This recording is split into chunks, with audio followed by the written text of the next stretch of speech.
इधर कई दिनों से मैं बड़ी उलझन में थी। मेरे ससुर की बरसी आने वाली थी। मन में जब सोचती तो इसी नतीजे पर पहुंचती कि बरसी के नाम पर पंडितों को बुलाकर ठूस ठूस कर खिलाना, सैकड़ों रुपए की वस्तुएं दान करना, उनका फिर से बाजार में बिकना न केवल गलत बल्कि अनुचित कार्य है। इससे तो कई अच्छा यह है कि मृत व्यक्ति के नाम से किसी गरीब विद्यार्थी को छात्रवृत्ति दे दी जाए या किसी अस्पताल को दान दे दिया जाए। यूँ तो बचपन से ही मैं अपने दादाजी का श्राद्ध करने का पाखंड देखती आई थी। मैं भी उसमें मजबूरन भाग लेती थी, खाना भी बनाती थी। पिताजी तो श्राद्ध का तर्पण कर छुट्टी पा जाते थे, पर पंडित व पंडितानी को दौड़ दौड़ कर मैं ही खाना खिलाती थी। जब से थोड़ा सा होश संभाला था तब से तो श्राद्ध के दिन पंडित जी को खिलाए बिना मैं कुछ खाती तक नहीं थी। पर जब बड़ी हुई तो हर वस्तु को तर्क की कसौटी पर कसने की आदत सी पड़ गई। तब मन में कई बार यह प्रश्न उठ खड़ा होता, क्या पंडितों को खिलाना, दान दक्षिणा देना ही पूर्वजों के प्रति सम्मान प्रदर्शित करने का सर्वश्रेष्ठ तरीका है? हमारे यहाँ दादाजी के श्राद्ध के दिन पंडित जी आया करते थे। दादी जी के श्राद्ध के दिन अपनी पंडितानी को भी साथ ले आते थे। देखने में दोनों की उम्र में काफ़ी फर्क लगता था। एक दिन मेहरी ने बताया कि यह तो पंडित जी की बहू है, बड़ी पंडितानी मर चुकी है। कुछ समय बाद पंडित जी का लड़का भी चल बसा और पंडित जी ने बहू को ही पत्नी बनाकर घर में रख लिया। मन एक वितृष्णा से भर उठा था। तब लगा विधवा विवाह समाज की सचमुच एक बहुत बड़ी आवश्यकता है। पंडित जी को चाहिए था कि बहू के योग्य कोई व्यक्ति ढूंढकर उसका विवाह कर देते और तब वे सचमुच एक आदर्श व्यक्ति माने जाते। पर उन्होंने जो कुछ किया वह अनैतिक ही नहीं, अनुचित भी था। बाद में सुना उनकी बहू किसी और के साथ भाग गई। मन में विचारों का एक अजीब सा बवंडर उठ खड़ा होता। जिस व्यक्ति के प्रति मन में मान सम्मान न हो उसे अपने पूर्वज बनाकर सम्मानित करना कहाँ की बुद्धिमानी है। वैसे बुढ़ापे में पंडित जी दया के पात्र थे। कमर भी झुक गई थी, देखभाल करने वाला कोई न था। कभी कभी चौराहे की पुलिया पर सिर झुकाए घंटों बैठे रहते थे। उनकी इस हालत पर तरस खाकर उनकी कुछ सहायता कर देना भिन्न बात थी, पर उनकी पूजा करना किसी भी प्रकार मेरे गले न उतरता था। अपने विद्यार्थी जीवन में तो इन बातों की बहुत परवाह न थी, पर अब मेरा मन एक तीव्र संघर्ष में जकड़ा हुआ था। इधर जब से मैंने एक महिला रिश्तेदार की बरसी पर दी गई वस्तुओं के लिए पंडितानियों को लड़ते झगड़ते देखा तो मेरा मन और भी खट्टा हो गया। पर क्या करूं? ससुर जी की मृत्यु के बाद से हर महीने उसी तिथि पर एक ब्राह्मण को तो खाना खिलाया ही जा रहा था। मैंने एक बार दबी जबान से इसका विरोध करते हुए अपनी सास से कहा कि बाबूजी के नाम पर कहीं और पैसा दिया जा सकता है, पर उन्होंने यह कहकर मेरा मुंह बंद कर दिया कि सभी करते हैं, हम कैसे अपने रीति रिवाज छोड़ सकते हैं।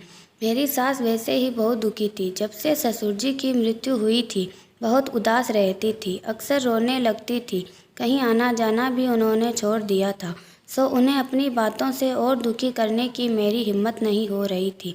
पर दूसरी ओर मन अपनी इसी बात पर डटा हुआ था कि जब हम चली आ रही परंपराओं को आंखें मूंद कर पालन किए जा रहे हैं तो हमारे यह कहने का अर्थ ही क्या रह जाता है कि हम जो कुछ भी करते हैं सोच समझ कर और गुणदोष पर विचार करके करते हैं।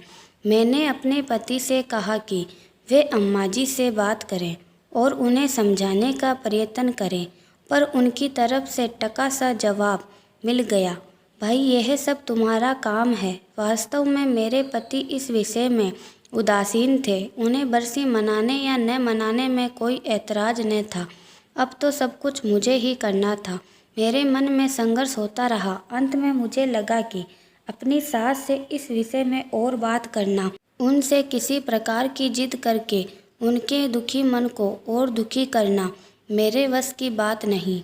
सो मैंने अपने आप को जैसे तैसे बरसी मनाने के लिए तैयार कर लिया। हम लोग आदर्शों को सुधारने की कितनी बड़ी बड़ी बातें करते हैं, दुनिया भर को भाषण देते फिरते हैं, लेकिन जब अपनी बारी आती है तो विवश हो वही करने लगते हैं जो दूसरे करते हैं और जिसे हम हृदय से गलत मानते हैं। मेरे स्कूल में वाद विवाद प्रतियोगिता हो रही थी। उसमें 5वीं कक्षा से लेकर 10वीं कक्षा तक की छात्राएं भाग ले रही थी। प्रश्न उठा कि मुख्य अतिथि के रूप में किसे आमंत्रित किया जाए। मैंने प्रधानाध्यापिका के सामने अपनी सास को बुलाने का प्रस्ताव रखा। वह सहर्ष तैयार हो गई, पर मैंने अम्मा जी को नहीं बताया। ठीक कार्यक्रम से एक दिन पहले ही बताया।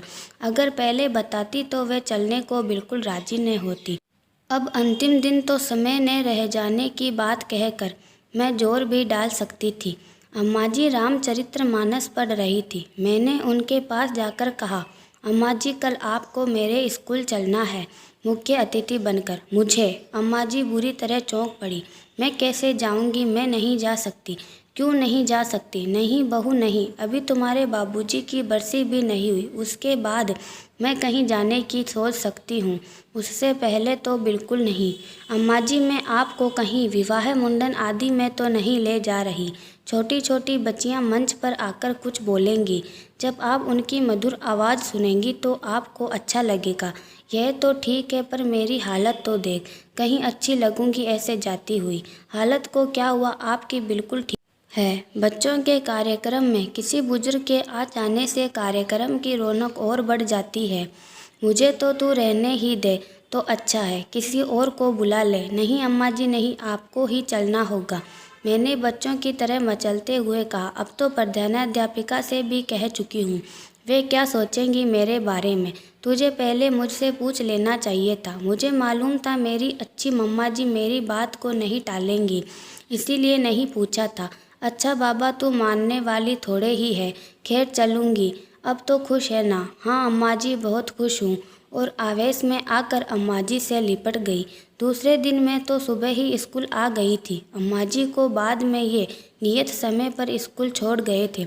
एकदम श्वेत साड़ी से लिपटी अम्मा जी बड़ी अच्छी लग रही थी। ठीक समय पर हमारा कार्यक्रम शुरू हो गया। प्रधानाध्यापिका ने मुख्य अतिथि का स्वागत करते हुए कहा, आज मुझे श्रीमती कस्तूरी देवी का मुख्य अतिथि के रूप में स्वागत करते हुए बड़ा हर्ष हो रहा है। उन्होंने अपने दिवंगत पति की स्मृति में स्कूल को 2 ट्रॉफियां व 10,000 रुपये प्रदान किए हैं।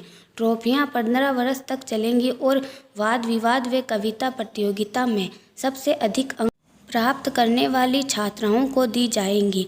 10,000 रुपयों में से 2500 रुपये 4 वर्षों तक हिंदी में सबसे अधिक अंक प्राप्त करने वाली छात्राओं को दिए जाएंगे।